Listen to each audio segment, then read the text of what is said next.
جنگ حدود میں شجاعت۔ حضرت کعب بن مالک انصاری رضی اللہ تعالیٰ عنہ سے روایت ہے، وہ فرماتے ہیں کہ جنگ حدود کے روز عمرو بن عبدود جو 1000 سال کے برابر مانا جاتا تھا، ایک جھنڈا لیے ہوئے نکلتا ہے تاکہ وہ میدان جنگ کو دیکھے۔ جب وہ اور اس کے ساتھ ایک سوار ایک مقام پر کھڑے ہوئے تو اس سے حضرت علی مرتضیٰ رضی اللہ تعالیٰ عنہ نے فرمایا کہ اے عمرو، تو قریش سے اللہ کی قسم دے کر کہا کرتا تھا کہ جب کبھی مجھ سے کوئی شخص 2 اچھے کاموں کی طرف بلاتا ہے تو میں اس میں سے ایک کو ضرور اختیار کرتا ہوں۔ اس نے کہا، ہاں میں نے ایسا کہا تھا اور آپ بھی کہتا ہوں۔ آپ رضی اللہ تعالیٰ عنہ نے فرمایا ہے، میں تجھے اللہ تعالیٰ عز و جل، رسول اللہ صلی اللہ علیہ وسلم اور اسلام کی طرف بلاتا ہوں۔ عمرو نے کہا، مجھے ان میں سے کسی کی حاجت نہیں۔ حضرت علی مرتضیٰ نے فرمایا ہے، اب میں تجھ کو مقابلہ کی دعوت دیتا ہوں اور اسلام کی طرف بلاتا ہوں۔ عمرو نے کہا، اے میرے بھائی کے بیٹے، اس لیے مقابلہ کی دعوت دیتا ہے؟ خدا کی قسم میں تجھ کو قتل کرنا پسند نہیں کرتا۔ حضرت علی مرتضیٰ رضی اللہ تعالیٰ عنہ نے فرمایا، لیکن خدا کی قسم میں تجھ کو قتل کرنا پسند نہیں کرتا۔ یہ سن کر عمرو کا خون گرم ہو گیا اور حضرت علی مرتضیٰ رضی اللہ تعالیٰ عنہ کی طرف متوجہ ہوا۔ دونوں میدان میں آ گئے اور تھوڑی ہی دیر مقابلہ ہونے کے بعد شرع خدا نے موت کی گھاٹ اتار کر جہنم میں پہنچا دیا۔ محمد بن اسحاق رحمۃ اللہ علیہ کہتے ہیں کہ عمرو بن عبدود میدان میں اس طرح نکلا کہ لوہے کی زر ہے پہنے ہوئے تھا، اور اس نے بلند آواز سے کہا ہے، کوئی جو میرے مقابلہ میں آئے۔ اس کی آواز سن کر حضرت علی مرتضیٰ رضی اللہ تعالیٰ عنہ کھڑے ہوئے اور مقابلہ کے لیے حضور نبی کریم صلی اللہ علیہ وسلم کی اجازت طلب کی۔ آپ صلی اللہ علیہ وسلم نے فرمایا، بیٹھ جاؤ، یہ عمرو بن عبدود ہے۔ دوسری بار عمرو نے پھر آواز دی کہ میرے مقابلہ کے لیے کون آتا ہے، اور یہ مسلمانوں کی ملامت کرنا شروع کی۔ کہنے لگا، تمہاری وہ جنت کہاں ہے جس کے بارے میں تم دعویٰ کرتے ہو کہ جو بھی تم سے مارا جاتا ہے وہ سیدھے جنت میں داخل ہوتا ہے؟ میرے مقابلہ کے لیے کسی کو کیوں نہیں کھڑا کرتے ہو؟ دوبارہ پھر حضرت علی مرتضیٰ نے کھڑے ہو کر حضور نبی کریم صلی اللہ علیہ وسلم سے اجازت طلب کی، مگر آپ صلی اللہ علیہ وسلم نے فرمایا کہ بیٹھ جاؤ۔ تیسری بار عمرو نے پھر وہی آواز دی اور کچھ اشعار بھی پڑھے۔ راوی کا بیان ہے کہ تیسری بار حضرت علی مرتضیٰ نے کھڑے ہو کر حضور نبی کریم صلی اللہ علیہ وسلم سے عرض کیا، یا رسول اللہ، میں اس کے مقابلہ کے لیے نکلوں گا۔ آپ صلی اللہ علیہ وسلم نے فرمایا کہ یہ عمرو ہے۔ حضرت علی مرتضیٰ رضی اللہ تعالیٰ عنہ نے عرض کیا، چاہے عمرو ہی کیوں نہ ہو۔ تیسری بار حضور نبی کریم صلی اللہ علیہ وسلم نے آپ کو اجازت دے دی۔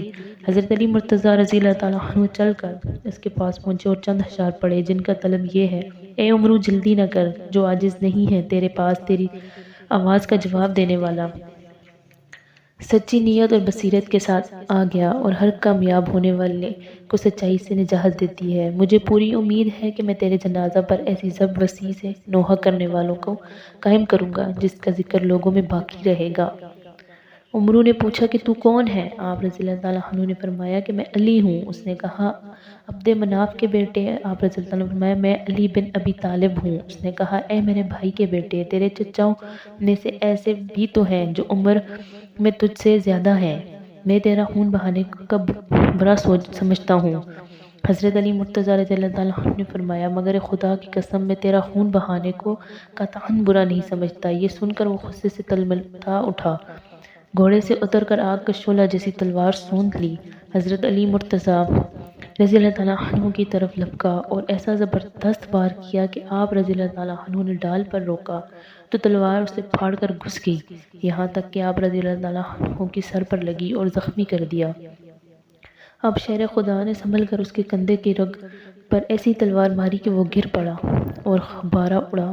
رسول اللہ صلی اللہ علیہ وسلم نے نعرہ تکبیر سنا، جس سے معلوم ہوا کہ حضرت علی مرتضیٰ رضی اللہ تعالیٰ عنہ سے اسے جہنم پر پہنچا دیا۔ شرع خدا کی اس بہادری اور شجاعت کو دیکھ کر میدان جنگ کا ایک ذرا زبان حال سے پکار اٹھا، شاہ مرداں، شیر یزداں، قوت پروردگار، لا فتح، لا علی، لا سیف، لا ذوالفقار، یعنی حضرت علی مرتضیٰ رضی اللہ تعالیٰ عنہ کے بہادروں کے بادشاہ خدا کی شیر اور قوت پروردگار ہیں، ان کے سوا کوئی جوان نہیں، ذوالفقار کے علاوہ کوئی تلوار نہیں۔ اس طرح جنگ خیبر کے موقع پر بھی حضرت علی مرتضیٰ رضی اللہ تعالیٰ عنہ نے شجاعت اور بہادری کے وہ جوہر دکھائے جن کا ذکر ہمیشہ باقی رہے گا اور لوگوں کے دلوں میں جوش و ولولہ پیدا کرتا رہے گا۔ قلعہ خیبر کی فتح۔ خیبر کا وہ قلعہ جو مرخب کا پایا تخت تھا، اس کا فتح کرنا آسان نہ تھا۔ اس قلعہ کو سر کرنے کے لیے رسول صلی اللہ علیہ وسلم نے ایک دن حضرت ابو بکر صدیق رضی اللہ تعالیٰ عنہ کو جھنڈا عنایت فرمایا اور دوسرے دن حضرت عمر فاروق رضی اللہ تعالیٰ عنہ کو عطا فرمایا، لیکن فاتح خیبر ہونا تو کسی اور کے لیے مقدر ہو چکا تھا، اس لیے ان حضرات سے وہ فتح نہ ہوا۔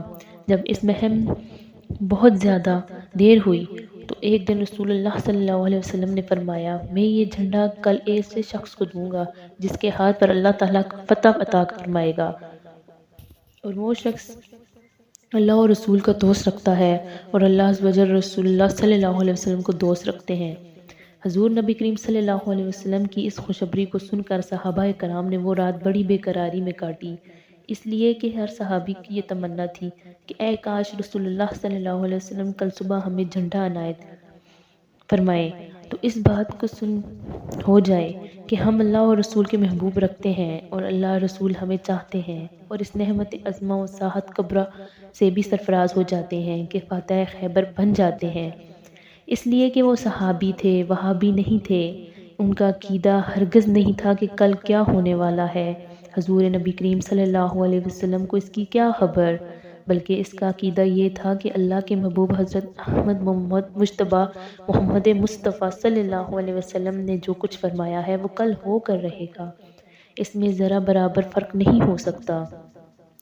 جب صبح ہوئی تو تمام صحابہ کرام رحمت العالمین امیدیں لے ہوئے بارگاہ رسالت میں حاضر ہوئے اور ادب کے ساتھ دیکھنے لگے کہ حضور نبی کریم صلی اللہ علیہ وسلم آج کس کو سرفراز فرماتے ہیں۔ سب کے ارمان بھری نگاہ ہیں حضور نبی کریم صلی اللہ علیہ وسلم کے لیے لب مبارک کی جنبش پر قربان ہو رہی تھیں کہ سرکار نے فرمایا، این علی من ابی طالب، یعنی علی بن ابی طالب کہاں ہیں؟ لوگوں نے عرض کیا، یا رسول اللہ صلی اللہ علیہ وسلم وہ اشرب چشم میں مبتلا ہیں، ان کی آنکھیں دکھتی ہیں۔ آپ صلی اللہ علیہ وسلم نے فرمایا، کوئی جا کر ان کو بلا لائے۔ حضرت علی مرتضیٰ رضی اللہ تعالیٰ عنہ لائے گئے تو رحمت دو عالم صلی اللہ علیہ وسلم نے ان کی آنکھوں پر لہاب دہن لگایا تو وہ بالکل ٹھیک ہو گئے۔ حدیث شریف کی اصل الفاظ یہ ہیں، قبض سکا رسول اللہ فی عینہ فبرا، اور ان کی آنکھیں اس طرح اچھی ہو گئیں گو یاد دیکھتی ہی نہ تھیں۔ پھر حضور نبی کریم صلی اللہ علیہ وسلم نے ان کو جھنڈا عنایت فرمایا۔ حضرت علی مرتضیٰ رضی اللہ تعالیٰ عنہ نے عرض کیا، یا رسول اللہ صلی اللہ علیہ وسلم کیا میں ان لوگوں میں وقت تک لڑوں جب تک وہ ہماری طرح مسلمان نہ ہو جائیں؟ حضور نبی کریم صلی اللہ علیہ وسلم نے فرمایا کہ نرمی سے کام لو، پہلے انہیں اسلام کی طرف بلاؤ اور پھر بتلاؤ کہ اسلام قبول کرنے کے بعد ان کا کیا حقوق ہے۔ خدا کی قسم اگر تمہاری کوشش سے ایک شخص بھی ہدایت مل گئی تو تمہارے لیے سرخ اونٹوں سے بھی بہتر ہوگا۔ اسلام قبول کرنے یا صلح کرنے کے بجائے حضرت علی مرتضیٰ رضی تعالیٰ عنہ مقابلہ کرنے کے مرخب یا رجز بڑھتا ہوا قلعہ سے باہر نکلا۔ قد علمت خیبر انا مرخب شاکل صلاح بطل مجرب، بے شک خیبر جانتا ہے کہ میں مرخب ہوں، ہتھیار سے لیس بہادر اور تجربہ کار ہوں۔ حضرت علی مرتضیٰ نے اس کا جواب میں رجز کا شہر پڑھا، ان الذی سمتنا اما خیدرا کل لیس حباتا کری المنظر، میں وہ شخص ہوں کہ میری ماں میرا نام حیدر رکھا، میری صورت جھاڑیوں میں رہنے والے شیر کی طرح خوفناک ہے۔ مرخب بڑے گھمنڈ سے آیا، لیکن یہ خدائے مرتضیٰ رضی اللہ تعالیٰ عنہ سے اسے زور سے تلوار ماری کہ اس کی سر کو کاٹی ہوئی دانتوں تک پہنچ گئی اور وہ زمین میں ڈھیر ہو گیا۔ اس کے بعد آپ نے فتح کا اعلان فرما دیا۔ حیدر کرار کی طاقت۔ حضرت جابر بن عبداللہ سے روایت ہے کہ اس روز آپ نے خیبر کا دروازہ اپنی پیٹھ پر اٹھا لیا اور اس پر مسلمانوں نے چڑھ کر قلعہ کو فتح کر لیا، اور اس کے بعد آپ نے وہ دروازہ پھینک دیا۔ جب لوگوں نے گھسیٹ کر دوسری جگہ ڈالنا چاہا تو 40 آدمی سے کم نہ اٹھا سکے۔ حلیہ مبارک۔ حضرت سیدنا علی مرتضیٰ رضی اللہ تعالیٰ عنہ جسم کے فربہ تھے، اکثر خود استعمال کرنے کی وجہ سے سر کے بال اڑے ہوئے تھے۔ آپ رضی اللہ تعالیٰ عنہ نہایت قومی اور میانہ قد مائل پہ بستی تھے۔ آپ رضی اللہ تعالیٰ عنہ کا پیٹ دیگر اعضاء کے اعتبار سے کسی قدر بھاری تھا۔ مونڈوں کے درمیان کا گوشت بھرا ہوا تھا، پیٹ سے نیچے جسم بھاری تھا، رنگ گندمی تھا، تمام جسم پر لمبے لمبے بال تھے، آپ کی ریش دھاڑی مبارک گھنی اور دراز تھی۔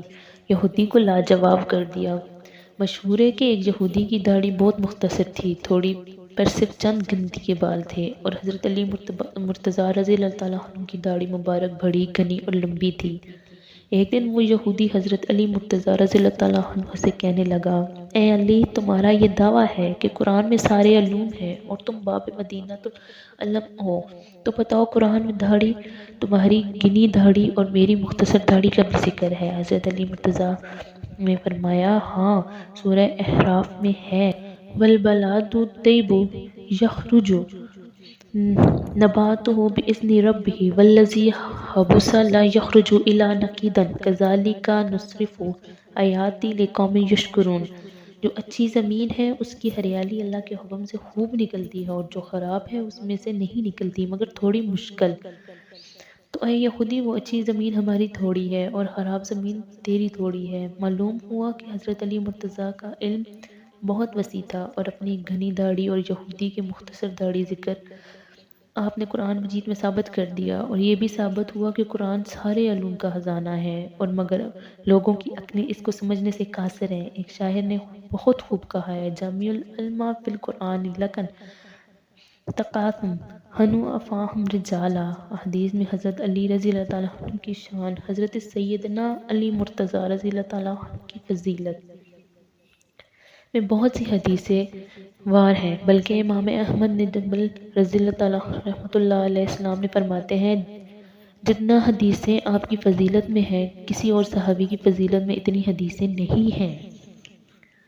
مدینہ رسول اللہ صلی اللہ علیہ وسلم کے خلیفہ حضرت سعد بن ابی وقاص رضی اللہ تعالیٰ عنہ سے روایت ہے کہ غزوۃ تبوک کے موقع پر جب رسول اللہ صلی اللہ علیہ وسلم نے حضرت علی مرتضیٰ کو مدینہ میں طیب میں رہنے کا حکم فرمایا اور اپنے ساتھ نہیں لیا، تو انہوں نے عرض کیا، یا رسول اللہ، آپ مجھے یہاں عورتوں اور بچوں پر اپنا خلیفہ بنا کر چھوڑتے جاتے ہیں؟ تو رسول اللہ صلی اللہ علیہ وسلم نے فرمایا، اما ترض ان تکون ممن انزلہ ہارون من موسیٰ، کیا تم اس بات پر راضی نہیں ہو کہ میں تمہیں اس طرح چھوڑے جاتا ہوں کہ جس طرح حضرت موسیٰ علیہ السلام حضرت ہارون علیہ السلام کو چھوڑ گئے؟ البتہ فرق صرف اتنا ہے کہ میرے بعد کوئی نبی نہیں ہوگا۔ مطلب یہ کہ جس طرح حضرت موسیٰ علیہ السلام نے کوہ طور پر جانے کے وقت 40 دن کے لیے اپنے بھائی حضرت ہارون علیہ السلام کو بنی اسرائیل پر اپنا خلیفہ بنایا تھا، اس طرح جنگ تبوک کی روانگی کے وقت میں تم کو اپنا خلیفہ اور نائب بنا کر جا رہا ہوں۔ لہٰذا جو مرتبہ حضرت موسیٰ علیہ السلام کے نزدیک حضرت ہارون علیہ السلام کا تھا، وہی مرتبہ ہماری بارگاہ میں تمہارا ہے۔ اس لیے اے علی، تمہیں خوش ہونا چاہیے۔ تو ایسا ہی ہوا کہ اس خوشخبری سے حضرت علی مرتضیٰ کو رضی اللہ تعالیٰ عنہ کو تسلی ہو گئی۔ ایک اعتراض اور اس کا جواب۔ رفاضی اس حدیث سے حضرت علی مرتضیٰ رضی اللہ تعالیٰ عنہ کے لیے رسول اللہ صلی اللہ علیہ وسلم کا خلیفہ بلا فضل ہونے کا استدلال کرتے ہیں، جو صحیح نہیں ہے۔ اس لیے حضور نبی کریم صلی اللہ علیہ وسلم نے ان کو خلیفہ مطلق نہیں بنایا، بلکہ ان کی خلافت محض ہانگی اور امور کی نگرانی اور اہل عیال کے دیکھ بھال کے لیے تھی۔ اسی سبب سے رسول اللہ صلی اللہ علیہ وسلم نے حضرت محمد بن مسلمہ رضی اللہ تعالیٰ عنہ کو مدینہ طیبہ کا صوبیدار، حضرت صبا ارتفاع رضی اللہ تعالیٰ عنہ کو مدینہ منورہ کا طوال، اور حضرت ابن ام مکتوم کو اپنی مسجد کا امام بنایا تھا۔ مزید جواب کے لیے تحفہ اثنا عشریہ کا مطالعہ کریں۔ امید کرتی ہوں آپ کو ویڈیو اچھی لگی ہوگی۔ چینل کو سبسکرائب کریں، ویڈیو کو لائک کریں، کمنٹ کریں، شیئر کریں۔